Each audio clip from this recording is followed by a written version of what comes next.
What's going on, guys? It's Parker from Parker's Pucks, and we are live from the gym parking lot. I'm at the gym here, and Travis Hamonic was just signed to a PTO by the Canucks, as per Elliot Friedman. So it looks like he'll sign an official contract. The idea is once Ferland goes on LTIR, hopefully. So basically, Hamonic last year, he had 3 goals, 9 assists for 12 points with the Flames, and that was in 50 games.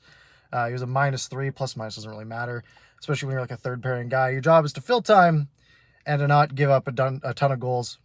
So he's probably being brought in as a third pairing depth guy for the Canucks to try to reduce the load of a tight schedule on those young players.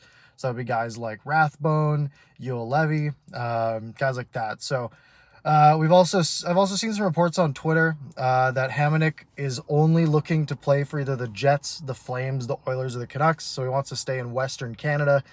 So the Canucks fit into one of those 4 teams. And obviously the Canucks really need defensive depth. So the real question is, where does that leave our lineup on the defensive side? So really you have guys like Hughes and Myers on the first pair. Obviously the top 4 can go anywhere. We have Hughes, Myers, Edler, and Schmidt. Those are sort of the 4 givens. And then you've got sort of a mess down at the bottom there. So you have guys like Jordy Ben, Olli Juolevi, Jack Rathbone, Brisebois, Chatfield, and now Travis Hamonic. And so what I see the idea is Hughes, Myers, Edler, Schmidt, and those top 4. And then you've got guys like, you probably would have Hamonic plus either Jordy Ben if you're trying to be extremely boring and shut things down, or guys or someone like Yoel Levy or Rathbone could also take that spot. Injuries are going to happen, especially in this tight schedule. You really need to sort of fill some bodies. That's why the taxi squads are going to be so big. So personally, I like the signing. Hopefully he'll get signed to an actual contract. Like I said, once Ferland is able to go in LTIR, that would be the ideal. More people always help in the case of injury or people playing bad.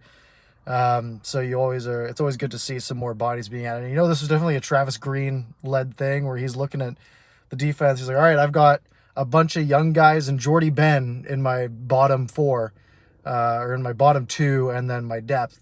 So I need more people.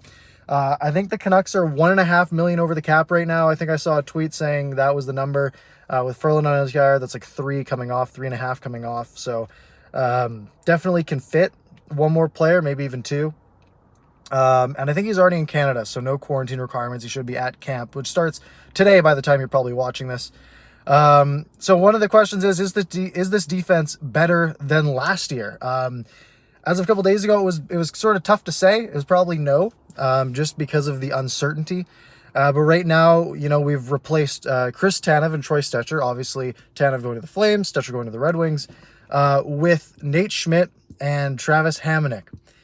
Obviously, Quinn Hughes has also gotten better.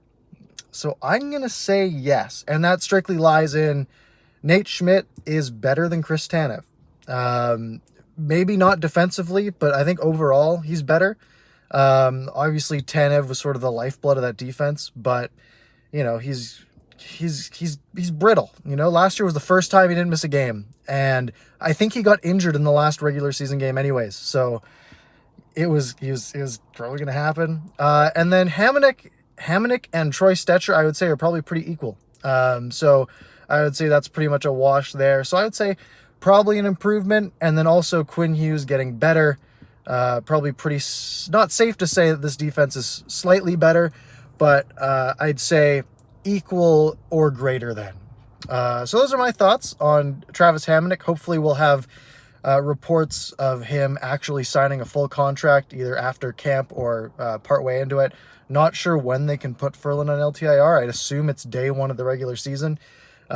So you would think day 1 of this, like morning of the season, Ferland gets put on LTIR, Hamonic gets signed to a contract at whatever it is, noon, and then he plays that night because the Canucks play, I think, Edmonton on opening night. So if you guys enjoyed this video and you want more Canucks news from me, hit the follow button or hit subscribe. This is YouTube. Hit subscribe. Follow me on Twitter. and come hang out with me. We're going to do post-game recaps all season, so it'll be fun to hang out. And you get more content of me in the gym parking lot. Thank you guys for watching. We'll see you next time.